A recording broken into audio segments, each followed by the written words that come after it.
दुनिया को लगता है सैम अल्टमैन एक विजनरी जीनियस है,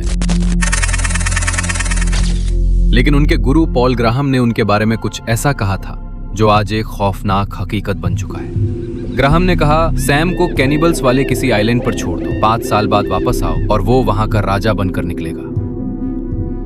आज सैम अल्टमैन पूरी दुनिया का एआई किंग बन चुका है, लेकिन इस एम्पायर के पीछे छुपे हैं वो राज जो कोई नहीं जानता।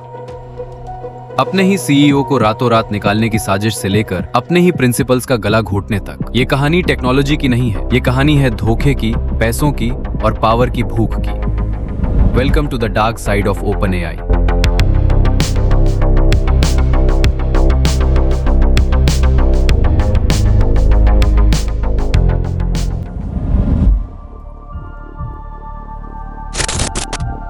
साल 2015।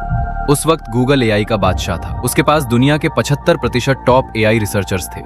वो एक के बाद एक एआई लैब्स खरीद रहा था। दूसरी ओर एलॉन मस्क इस बात से डरे हुए थे कि कहीं गूगल एआई की पावर का मिसयूज ना कर ले। 2015 सिलिकॉन वैली की देर रात एक डिनर पर 10 सबसे इन्फ्लुएंशियल लोगों को बुलाया जाता है। Elon Musk, Sam Altman, AI genius Ilya Sutskever और ग्रेग ब्रॉकमैन। और उस रात एक डिसीजन लिया गया। मिशन था, हम एक ऐसा एआई टूल बनाएंगे जो सबके लिए ओपन और फ्री एक नॉन प्रॉफिटेबल ऑर्गेनाइजेशन होगा। एलॉन मस्क ने $1 बिलियन प्लेज किया। ओपन एआई का जन्म हुआ। I am the reason OpenAI exists.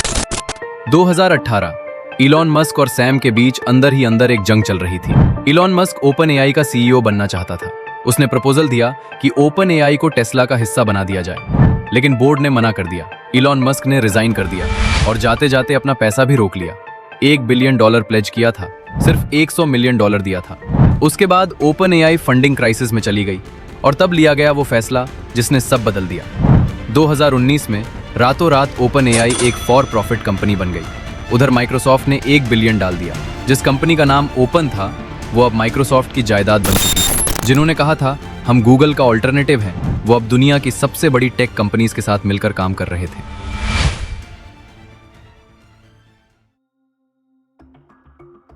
Open AI के इंजीनियर सिर्फ कोड नहीं लिख रहे थे, वो भगवान बनने चले थे।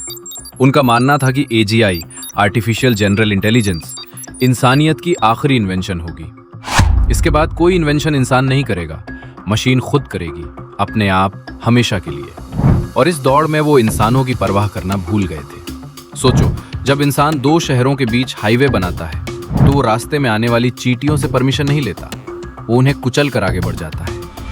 यही सोच थी ओपन एआई की। सैम खुद कहते थे, AI will probably, most likely, sort of lead to the end of the world, but in the meantime, there will be great companies created. 30 November 2022 Sam ने एक ट्वीट किया, Today we launched ChatGPT. Try talking with it. किसको पता था ये tweet पूरी दुनिया बदलने वाला है। एम्प्लॉइज ने बेट लगाई कि पहले हफ्ते में ज्यादा से ज्यादा 1 लाख यूजर्स आएंगे, लेकिन 2 महीने में करीब 100 मिलियन यूजर्स हो चुके थे। फेसबुक को ये माइलस्टोन लेने में 4.5 साल लगे थे। एक रात में दुनिया बदल गई थी।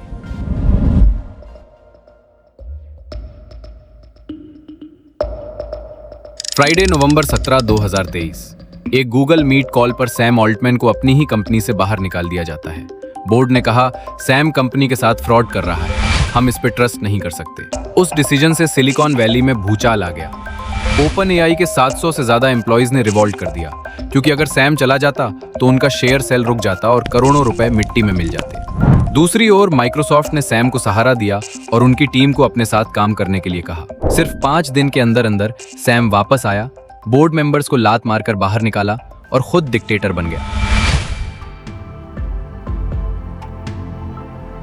आज ओपन एआई की वैल्यूएशन $852 बिलियन है और बढ़ती जा रही है। एलॉन मस्क, जो को फाउंडर था, उसने $150 बिलियन का केस ठोका हुआ है। डिमांड है कि कंपनी का नाम क्लोज्ड एआई रख लो, क्योंकि अब ओपन तो कुछ रहा नहीं। स्कॉट जॉनसन ने अपनी वॉइस चोरी होने का इल्जाम लगाया। चैट जीपीटी की स्काई वॉइस उनकी आवाज से मिलती जुलती।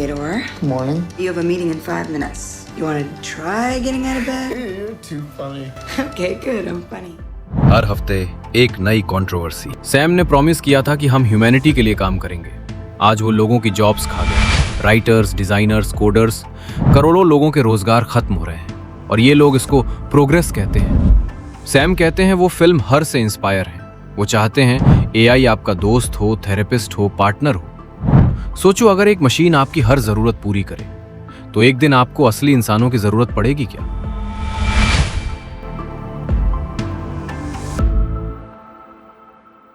ओपन एआई अब ओपन नहीं रहा, सेफ नहीं रहा। जो ओपन है वो सिर्फ आपकी प्राइवेसी है। आपका हर सवाल जवाब चैटबॉट से पूछा गया, कहीं ना कहीं डेटा स्टोर हो रहा है किसी के सर्वर पर हमेशा के लिए। सवाल ये नहीं है कि एआई इंसानों को खत्म करेगा या नहीं। सवाल ये है कि क्या हमने एक ऐसी मशीन का कंट्रोल एक ऐसे इंसान के हाथ में दे दिया है जो इंसानियत को खत्म करना चाहता है। Why should we trust you? You shouldn't. अगर आपको ऐसी स्टोरीज पसंद हैं तो चैनल को सब्सक्राइब करो। Thank you.